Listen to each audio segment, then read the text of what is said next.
नमस्कार दोस्तों, मैं डॉक्टर अनिल कुशवाहा। दोस्तों, आज आपके लिए लेकर आए हैं हमारा ये जो आप पेपर देख रहे हैं, ये पीजीटी बायोलॉजी फीमेल का है, डीएसएसबी का पेपर है। और डीएसएसबी का कब है? डीएसएसबी जुलाई 2018 का पेपर है। और ये चूंकि जो हुआ था वो सीबीटी बेस्ड हुआ था, कंप्यूटर बेस्ड टेस्ट एग्जामिनेशन हुआ था और कंप्यूटर से हुआ था।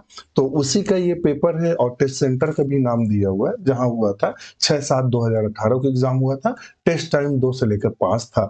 तो ये पीजीटी बायोलॉजी फीमेल का जो हुआ था वो पेपर आपके सामने हम आज प्रेजेंट करने वाले हैं। उससे पहले हम एक बार डीएसएसबी के सिलेबस पर नजर डाल देते हैं। पेपर बनेगा कैसे, इसका प्रारूप क्या होगा, इन सब पर हम एक बार नजर डाल लेते हैं, फिर आपको पेपर सॉल्व कराते हैं। तो ये आप देखेंगे कि जो डीएसएसबी का पेपर है, ये आप जो देख रहे हैं, ये डीएसएसबी पीजीटी पेपर जो एग्जाम पैटर्न है, तो वो मल्टीपल चॉइस क्वेश्चन होंगे। क्वेश्चंस की संख्या 300 मार्क्स का होगा। इसमें सेक्शन बांटे गए हैं। तो दो सेक्शन होंगे। पहला जो सेक्शन होगा वो सेक्शन में जनरल इंटेलिजेंस होगा और सेक्शन सेकेंड में कोर बायोलॉजी, यानी दूसरे सेक्शन में बायोलॉजी होगा। कुल मिलाकर हमारे 300 क्वेश्चन होंगे। अगर टोटल नंबर आप क्वेश्चन देखें तो सेक्शन ए में 100 क्वेश्चन होंगे और सेक्शन बी में, यानी जो सब्जेक्ट है हमारा, जो सब्जेक्ट है उसमें 200 क्वेश्चन होंगे।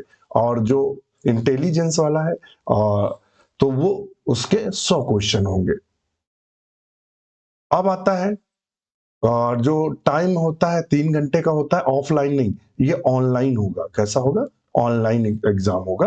क्वेश्चन पेपर हिंदी इंग्लिश में आप चूज कर सकते हैं। Type of question multiple type होगा और जो इसमें माइनस मार्किंग होगी 0.25 की होगी माइनस मार्किंग। अगर हम बात करें सेक्शन ए की, सेक्शन ए में क्या क्या पूछा जाएगा, तो यहाँ आपको काफी कुछ है। मेंटल एबिलिटी और रीजनिंग एबिलिटी पूछी जाएगी और इसके अलावा जनरल अवेयरनेस पूछा जाएगा। इंग्लिश लैंग्वेज के क्वेश्चन आएंगे। इसके अलावा हिंदी लैंग्वेज के क्वेश्चन आएंगे। Numerical aptitude and data interpretation आएगा। ये सब आप आएगा, जिसमें से अगर न्यूमेरिकल एप्टीट्यूड की बात करें तो डेसिमल्स, फ्रैक्शन, टाइम और distance, data interpretation, simplification, average, profit loss, LCM, HCF, ratio, proportion, percentage, तो ये सब तरह का आएगा। अब हम अगर बात करें सब्जेक्ट की, जो सब्जेक्ट आएगा वो सब्जेक्ट में क्या आएगा, तो diversity of living word. Living word में आपको पूरे के पूरे पढ़ने हैं, अर्थात यहाँ लिविंग वर्ड में पूरा का पूरा आपको क्लासिफिकेशन पढ़ना है। टैक्सोनॉमिक एड्स पढ़ना है, keys, specimen management, systematic, binomial system of nomenclature यानी लीनियस का, classification of living, 5 kingdom classification, Whittaker का जो क्लासिफिकेशन है वो पढ़ना है। Journal monera, protozoa, fungi, algae, bryophyte, pteridophyte, gymnosperm, angiosperm, major group of angiosperm up to the sub class. Botanical garden, herbaria, zoological parks, यानी यहाँ क्या पढ़ना है कि सीबीएसई का जो चैप्टर है वो पूरा का पूरा यहाँ क्लासिफिकेशन वाला चैप्टर आपको पढ़ना है, जिसमें आपको जिम्नोस्पर्म, एंजियोस्पर्म, ब्रायोफाइट, टेरोडोफाइट सब आपको पढ़ना है। मगर हाँ, आपको टेरोडोफाइट की स्पीसीज नहीं पढ़नी है, एंजियोस्पर्म की स्पीसीज नहीं पढ़नी है, उनके केवल जनरल कैरेक्टर पढ़ना है, उनका हमें क्लासिफिकेशन देखना है और उनसे जो एक्सट्रैक्ट क्वेश्चन है वो देखना है। फिर आता है structural organisation in plants and animal. इसमें आपको प्लांट्स और एनिमल का देखना है। क्या मार्फोलॉजी, प्लांट्स की भी पूरी मार्फोलॉजी देखनी है, एनिमल लीफ, स्टेम, रूट, क्या क्या देखना है। एंजियोस्पर्म में root, stem, leaf, flower, inflorescence, fruit, seeds, ये पूरा आपको पढ़ना है। टिश्यूज की बात करें तो meristematic tissues, permanent, epidermal, ground vascular, ये सब आपको पढ़ना है। Type of would, animal tissues में आपको पढ़ना है पूरा एनिमल टिश्यूज। मार्फोलॉजी, एनिमल में एनाटॉमी पढ़ना है, हिस्टोलॉजी पढ़ना है, एनिलिड्स, इंसेक्ट और एम्फीबियंस पढ़ना है। क्या पढ़ना है? एनिलिडा पढ़ना है, इंसेक्ट्स पढ़ना है, एम्फीबियंस। अब आप कहेंगे कि प्रोटोजोवन, तो प्रोटोजोवन आपको यहाँ पढ़ना है कि ये देखो दिया हुआ प्रोटोजोआ, यहाँ मोनेरा यानी बैक्टीरिया, वायरस, और यहाँ प्रोटोजोआ आपको पढ़ना है, ध्यान रखिएगा। यहाँ आपको एनिलिड्स पढ़ना है, इंसेक्ट्स पढ़ना है, एम्फीबियंस पढ़ना है। इसके अलावा सीलेंट्रेट हम आपको और बता दें, आपको सीलेंट्रेट के जनरल कैरेक्टर्स देखने हैं, आपको प्लेटीहेल्मिन्थेस के जनरल कैरेक्टर्स देखने, ये जर्नल में क्वेश्चन आएंगे जो क्लासिफिकेशन से बनेंगे। नेक्स्ट है structural and functional organisation of cell. यहाँ पूरी आपको साइटोलॉजी पढ़नी है। क्या पढ़नी है? पूरी की पूरी साइटोलॉजी आपको पढ़नी है, जिसमें आपको cell cycle, details study of cell division, mitosis, meiosis, cell death और structure and function of metabolism, carbohydrate पढ़ना है, प्रोटीन पढ़नी है, lipid, nucleic acid, DNA, RNA पढ़ना है, एंजाइमोलॉजी का मतलब पूरा वाला एंजाइम वाला चैप्टर पढ़ना है, क्लासिफिकेशन नॉमेनक्लेचर ऑफ एंजाइम वही दिया है, और single substrate substrate enzyme, activators, inhibitors enzyme, factor affecting the activity of enzyme, यानी पूरा का पूरा आपको एंजाइम भी पढ़ना है। प्लांट फिजियोलॉजी की बात करें तो पूरी की पूरी आपको प्लांट फिजियोलॉजी पढ़नी है, water relation, water tissues and cells, transports of water पढ़ना है, transport across cell membrane, soil plant atmosphere, minerals वाला चैप्टर पढ़ना है, नाइट्रोजन फिक्सेशन पढ़ना है, आपको यहाँ फोटोसिंथेसिस पढ़ना है, यहाँ आपको प्लांट ग्रोथ हार्मोन्स पढ़ने हैं, यहाँ आपको रेस्पायरेशन भी पढ़ना है, समझ लेना, रेस्पिरेशन पढ़ना है, लिपिड मेटाबॉलिज्म भी पढ़ना है, रेस्पिरेटरी एफिशिएंसी वगैरह दिया हुआ, ये ऑक्सीडेशन ऑफ फूड, यहाँ ग्लाइकोजेनेसिस, ग्लाइकोजेनोलाइसिस, यानी पूरा का पूरा आपको ये पढ़ना है। फिर चलते हैं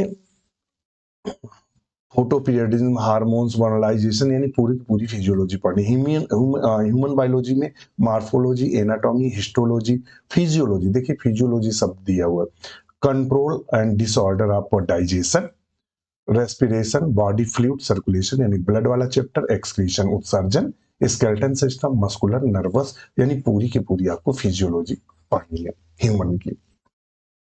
यानी इंटरमीडिएट का जो लेवल है वो इंटरमीडिएट में ये सारे चैप्टर आपको मिलेंगे, और पूरा का पूरा सेक्सुअल रिप्रोडक्शन पढ़ना है। ध्यान रखिएगा, सेक्सुअल रिप्रोडक्शन किसका पढ़ना है, तो ध्यान रखिएगा आपको प्लांट का पूरा सेक्सुअल रिप्रोडक्शन पढ़ना है, और आपको एनिमल का पूरा, यानी प्लांट पूरी की पूरी आपको एम्ब्रियोलॉजी पढ़नी है, सेक्सुअल रिप्रोडक्शन में पूरी एम्ब्रियोलॉजी, और एनिमल में पूरा सेक्स ऑर्गन्स क्या होते हैं और ये सब पढ़ना है आपको, फर्टिलाइजेशन पढ़ना है, और एम्ब्रियोलॉजी भी एनिमल्स की पढ़नी है, वहां से भी क्वेश्चन पूछे जाएंगे। जेनेटिक्स में पूरी की पूरी आपको जेनेटिक्स पढ़नी है, पूरा का पूरा ए टू जेड जेनेटिक्स पढ़नी है। इसके अलावा बायोलॉजी, ह्यूमन वेलफेयर पूरा का पूरा आपको पढ़ना है, एलर्जी है और पूरा का पूरा आपको पढ़ना है, हेल्थ डिजीज है और कॉमन डिजीज है, इम्यूनोलॉजी पूरी पढ़नी है। इसके अलावा आपको HIV, विभिन्न प्रकार के वायरस, ड्रग्स, एल्कोहल एडिक्शन, ये सब आपको पूरा का पूरा पढ़ना है। प्रिंसिपल ऑफ बायोटेक्नोलॉजी, जो इनिशियल बायोटेक्नोलॉजी है इंटर लेवल की, वो पूरी पूरी बायोटेक्नोलॉजी पढ़नी है। पूरी आपको इकोलॉजी पढ़नी है, ए टू जेड इकोलॉजी पढ़ना है। ये आपका बायोलॉजी का सिलेबस था, जहां से आपसे 200 क्वेश्चन पूछे जाएंगे। कितने पूछे जाएंगे? 200 क्वेश्चन यहाँ से बनेंगे और 100 क्वेश्चन वहां से बनेंगे। तो आपको ये हमारा सिलेबस था, कैसे पूछना है, क्या पूछना है, ये हमने आपके साथ डिस्कस किया। अब हम चलते हैं अपने पेपर की तरफ। अगर आप हमसे जुड़ना चाहते हैं तो हमारा ऐप है डॉक्टर नोट्स बायोलॉजी, आप इसे आज ही डाउनलोड करें, क्रिएट अकाउंट पर जाएं, नया अकाउंट बनाएं और हमसे जुड़ें। मैं वादा करता हूं कि आपका सिलेक्शन श्योर होगा, कोई नहीं रोक सकता। आज ही जुड़े। लगभग 300 मित्र ऐसे हैं, अभी हमारे मित्र EMRS में हुआ, लगभग हम 1 महीने बाद ये वीडियो शूट कर रहे हैं। एक्चुअली में कारण क्या हुआ, जॉब करते हैं तो व्यस्तता रही, इस समय प्रैक्टिकल एग्जामिनेशन का टाइम चल रहा है, तो कहीं बाहर जाके एग्जाम लेके आए, और हमारे कॉलेज में चूंकि दूसरे लोग सेकेंड फेज के आ रहे हैं, तो ये काफी ऐसा दौर रहा कि काफी व्यस्त रहे, इसलिए आपको YouTube पर क्लास दी गई। ऐप पर तो प्रॉपर चीजें मिलती रहती हैं, YouTube पर काफी दिनों बाद YouTube के लिए वीडियो शूट कर रहे हैं, तो आज ही जुड़े। और EMRS में कई सारे मित्र हैं, तो उस समय हमने YouTube पर जो मित्रों का हुआ था उनका स्क्रीनशॉट डाल दिया था, पोस्ट कर दिया था, जबकि आपको इस तरह डायरेक्ट हम नहीं बता पाए थे, क्योंकि वीडियो शूट होता तो बताते, व्यस्तता ज्यादा थी। आज ही जुड़ें, अभी जुड़ें और जो डीएसएसबी के लिए अवेलेबल है, डीएसएसबी के लिए बैच अवेलेबल है और वो केवल 1099 का है, जिसमें आपको सारी theory classes, notes, practice set, discussion सब अवेलेबल होगा। और केवल अगर आप प्रैक्टिस बैच लेना चाह रहे हैं, तो केवल 499 का है, जिसमें आपको सारे प्रैक्टिस क्वेश्चन अवेलेबल रहेंगे और ऑनलाइन आप मोबाइल या कंप्यूटर से देंगे, तो आपको देते ही वो तुरंत आपको स्कोर भी बताएगा। चलते हैं अपने क्वेश्चंस की तरफ। तो हम यहाँ मेंटल एबिलिटी और इसके क्वेश्चन सॉल्व नहीं कराएंगे, हम सीधे अपने बायोलॉजी वाले क्वेश्चन सॉल्व कराएंगे। ये आपको पेपर हमारे ऐप पर अवेलेबल है, आप वहां से देख सकते हैं। हम सीधे बायोलॉजी वाले हिस्से पे चलेंगे और ये चूंकि धन्यवाद उनको जिन्होंने ये पेपर हमें उपलब्ध कराया।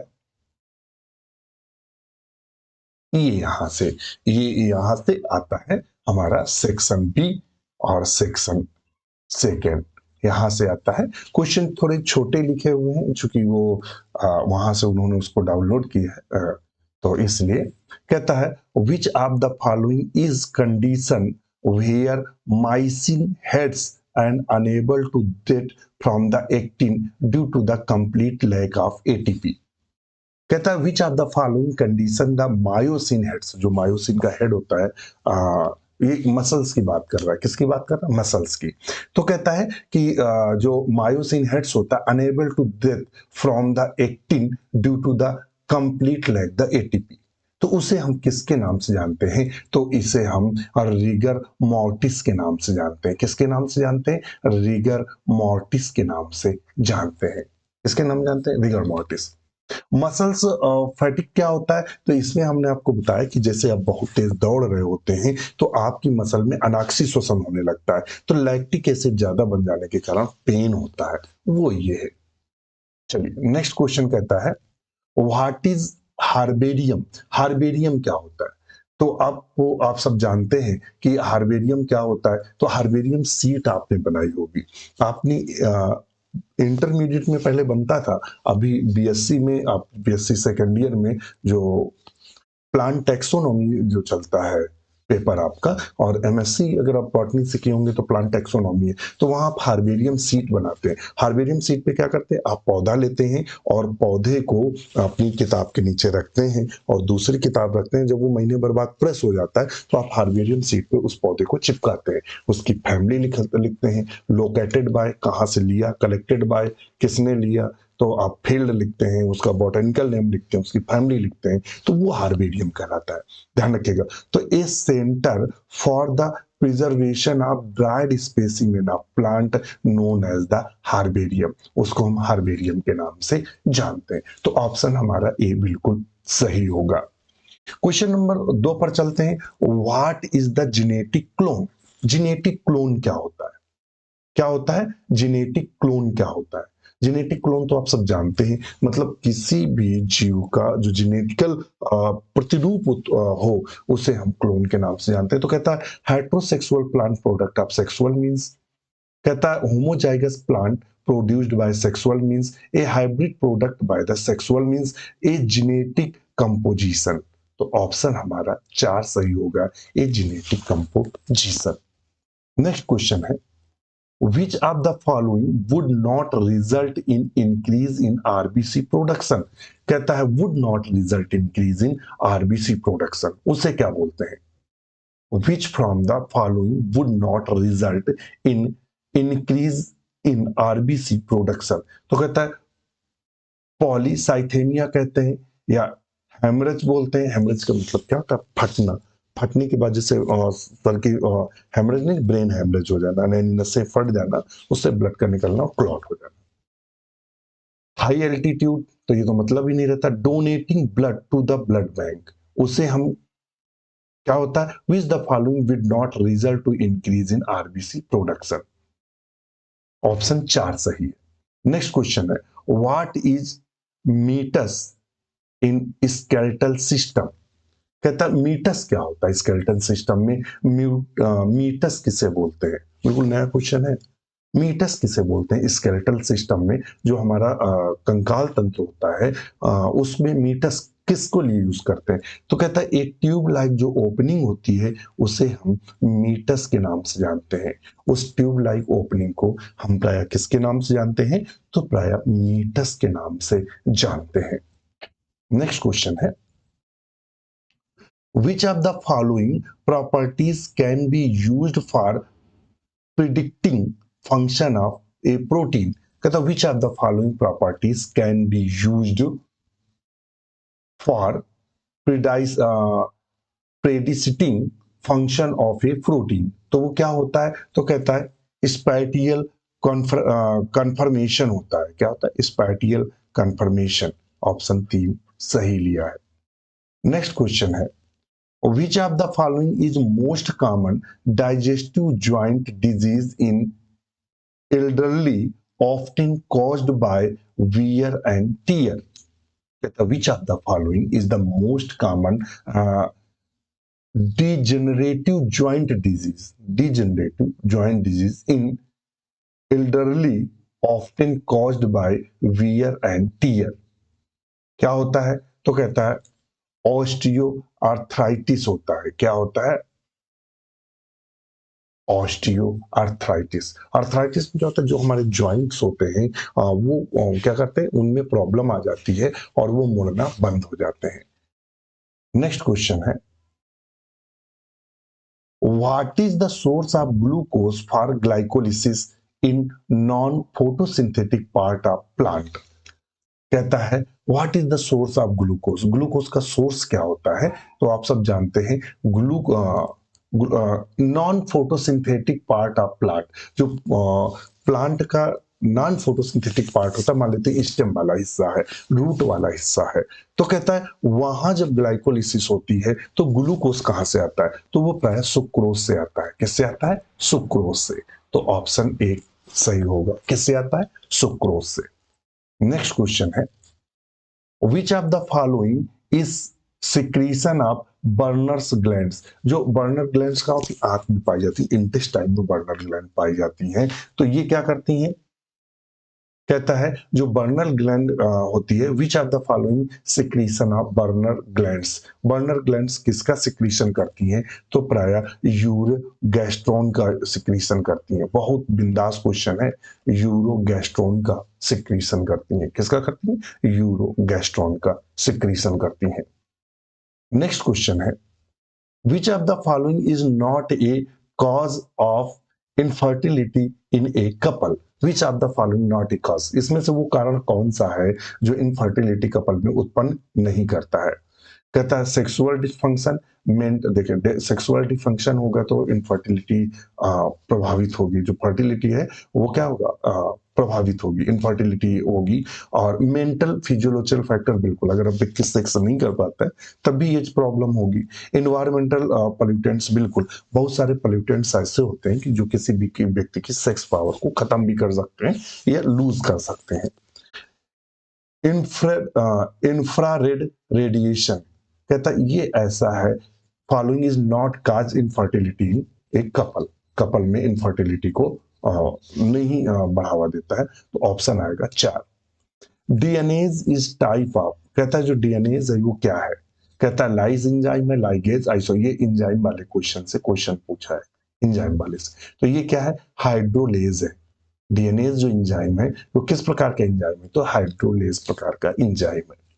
नेक्स्ट क्वेश्चन है, which of the following is not required for blood clotting? इनमें से वो कौन है जो ब्लड क्लॉटिंग के लिए आवश्यक नहीं है? तो जब आप ब्लड क्लॉटिंग पढ़ते हैं एनिमल फिजियोलॉजी में, ब्लड क्लॉटिंग, रक्त का जो थक्का जमना होता है, तो वहां थ्रोम्बिन भी काम करता है। कौन करता है? थ्रोम्बिन भी काम करता है। कैल्शियम की आवश्यकता होती है, विटामिन के की आवश्यकता होती है, लेकिन प्रोस्टासाइक्लिन की आवश्यकता नहीं होती है। इसकी आवश्यकता नहीं होती है, प्रोस्टासाइक्लिन की। इन तीनों की आवश्यकता होती है। तो ऑप्शन चूंकि उसने कहा नॉट रिक्वायर्ड, क्या आवश्यक नहीं है, तो प्रोस्टासाइक्लिन, इन चारों में से प्रोस्टासाइक्लिन है। इसका कहीं भी ब्लड क्लॉटिंग में या रक्त के थक्का जमने में कोई भी अहम भूमिका नहीं होती है।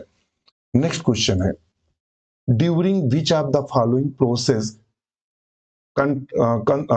contraceptive are not able to the block conception कहता है during which of the following process जो contraceptive are not able to block the conception, इनमें से वो कौन है जो कंसेप्टिव पिल्स आती हैं या दवाइयां आती हैं वो क्या नॉट एबल टू ब्लॉक नहीं करती हैं। तो कहता है फर्टिलाइजेशन को बिल्कुल ब्लॉक हो जाता है, ओवल्यूशन ब्लॉक हो जाता है, दवाइयां खा ली जाती हैं तो ओवल्यूशन होता ही नहीं है। Transport the egg by the oviduct इसको भी ब्लॉक करता है, मगर इम्प्लांटेशन जो है इसको ब्लॉक नहीं करती है। किसको? इम्प्लांटेशन को। तो ऑप्शन हमारा 2 सही होगा। कहता है what happens during the physiological condition called the heartburn. कहता है what happen during the physiological condition called heartburn. Heartburn condition किसको कहते हैं? कहता है इन्फ्लामेशन ऑफ हार्ट वाल, हृदय की वाल में जलन होना, damage the serious layer of heart wall या हार्ट की वाल का डैमेज होना, irritation in the oesophagus mucus mucosa due to the HCl. बिल्कुल हार्ट बर्न नहीं, कहता सीने में जलन होना। हार्ट बर्न का मतलब यहाँ क्या है? सीने में जलन होना। तो आप देखना आप ज्यादा तली भुनी चीज खा लें या मतलब गोलगप्पे खा रहे हैं, बहुत मिर्च मसालेदार खा लें, तो जब एचसीएल एसिड आपकी बनती है तो एसिड के कारण क्या होता है, जो आपका यूसोफेगस वाला पार्ट होता है वो छिल जाता है, तो आपको जलन एहसास होती है, आप कुछ निकलते हैं तो दर्द होता है, इसे हार्ट बर्न के नाम से जानते हैं। तो ये क्या होता है, जो यूसोफेगस होता है हमारा ये वाला हिस्सा नीचे वाला, तो वो कहता है एचसीएल के कारण हमारी जो एसिड बनती है ना, कहते हैं ना एसिडिटी जिसे बोलते हैं आप लोग शुद्ध भाषा में, तो वो एसिडिटी क्या करती है, हमारी जो नली होती है उसको छील देता है, तो हमें जलन का एहसास होता है। तो ये है irritation of oesophagus mucosa due to the HCl. और which condition result in the birth of fraternal twins. कहता जो fraternal twins, which condition result in the birth of the fraternal twins, ये किसके कारण फर्टर्नल ट्विंस बनते हैं?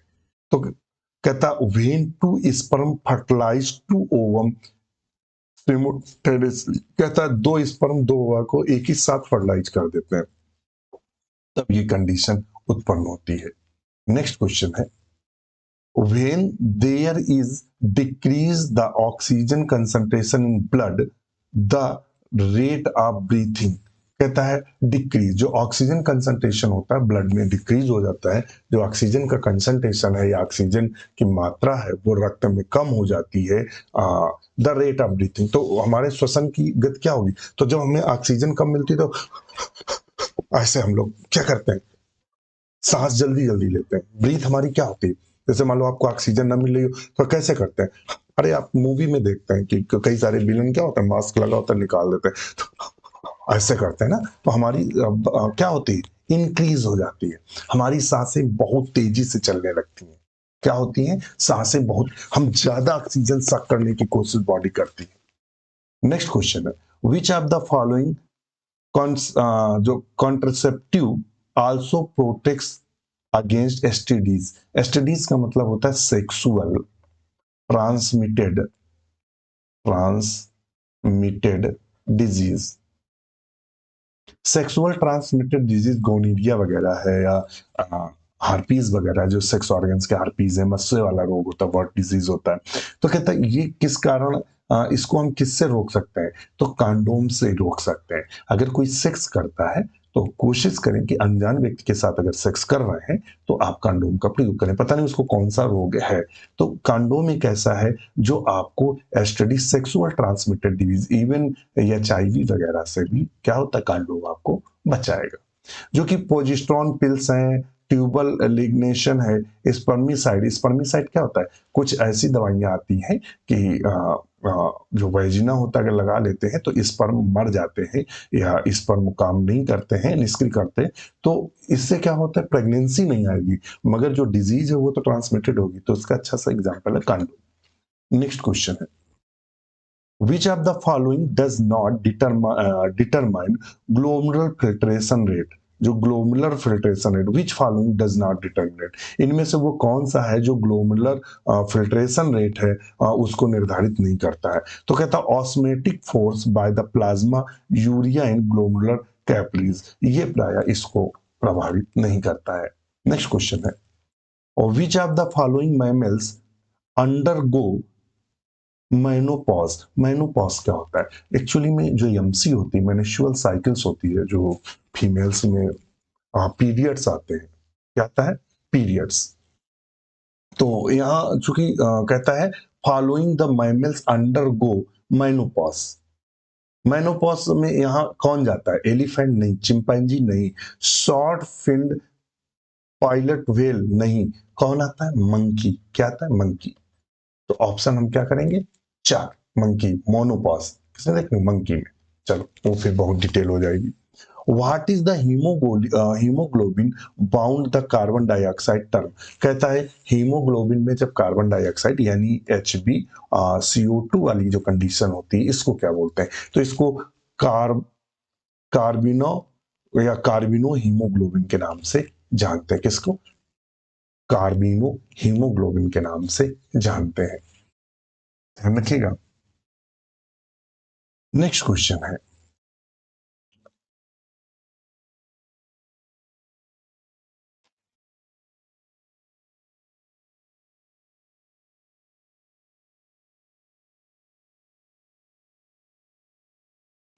कहता है if the plasma glucose concentration 90 mg and 100 ml the GFR are 120, how much glucose will be filtrated and extracted out the respectively per minute। तो वो कितना आएगा? 18 mg पर minute, almost 0 mg। Next question है, what is the Nissl bodies. Nissl bodies कहां पाई जाती है? तो निसल बॉडीज पाई जाती है हमारे न्यूरॉन्स में। कहां पाई जाती है? न्यूरॉन्स में निसल बॉडीज पाई जाती है। ध्यान रखिएगा, कहां पाई जाती है? निसल बॉडी। ये वाला जो हिस्सा होता है न्यूरॉन्स का, ये वाला, यहाँ निसल बॉडी देखने को हमें मिलती है। तो site of protein synthesis in neurons, जिसे हम निसल बॉडीज के नाम से जानते हैं। ये प्रोटीन सिंथेसिस की जगह होती है, जिनको निसल बॉडीज के नाम से जानते हैं। Next question is, our body can acclimatize to high altitude by the where to which of the following change। तो कहता है इंक्रीजिंग BPG कंसंट्रेशन। क्या इंक्रीज होगा? High altitude, which of the following change. अगर हम कैन एक्सलेमेटाइज मतलब अगर हम पहाड़ पे चलते हैं या ऊपर चढ़ते हैं तो क्या होता है? दबाव बनता है हम पर, हमारा जी मिचलाने लगता है। इंक्रीज द बीपी, हमारा क्या होता है? बीपी बढ़ने लगता है, जो हमारा ब्लड प्रेशर है वो बढ़ने लगता है। तो कहता है increasing BPG concentration. Next question है, और which of the following take place under the influence the estradiol during embryonic development. कहता है which of the following take place under the influence the estradiol during embryonic development. तो वो क्या है? मस्कुलिनेशन of brain. Option 4 सही होगा। Next question है, the large intestine characterized by which of the following features. तो इसमें क्या होता है? कहता है large intestine characterized by which of the following feature, presence of taenia coli, numerous villi, less number of goblet cell, well developed of the plicae circulares. तो क्या होगा? कहता है presence of the taenia coli. Option A हमारा सही होगा। Next question है, which of the following is not a criteria 5 kingdom classification propose the Whittaker. तो उसमें से इन्होंने मोड ऑफ लोकोमोशन को नहीं लिया था, उन्होंने cell structure, body organisation, mode of mutation, इन सब के आधार पर क्लासिफिकेशन किया था, ना कि मोड ऑफ लोकोमोशन के आधार पर। फिर कहता है in human the presence of more than one pair of mammary gland is called as. कहता है in human the presence of more than one pair, एक से अधिक मेमेनरी ग्लैंड का पाया जाना क्या कहलाता है? तो वो कहलाता है पॉलीथेलिया। क्या कहलाता है? पॉलीथेलिया के नाम से जाना जाता है। तो आज के लिए इतना ही। वीडियो कैसा लगा हमें कमेंट ज़रूर करिएगा। इसी के साथ हमें आज्ञा दीजिए, इसका नेक्स्ट पार्ट जल्दी उपलब्ध कराएँगे। इसी के साथ नमस्कार।